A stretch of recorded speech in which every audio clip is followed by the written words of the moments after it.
Right off the top at 5, a tragic crash today in Oakland Park. A teenager badly injured after being struck and then pinned under a utility pole. We're still waiting to learn what caused the driver to lose control and crash. He was also injured in this wreck. He slammed right into a mother and son walking along that road there. Local 10's Michael Seiden has been working this story all day long, and he joins us live now with the latest on this investigation. Michael.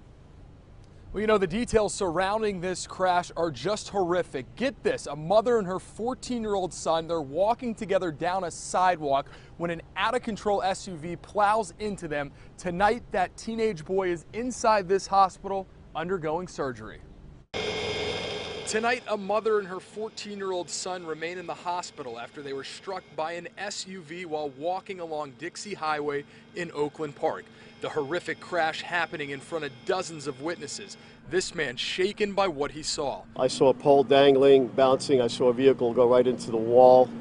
And all of a sudden I see this woman in the street, and I was in shock. Investigators believe the driver of this SUV lost control of his vehicle, veering off the road, crashing into the boy and his mother before slamming into a utility pole. I don't want to see anything ever again like that, absolutely not.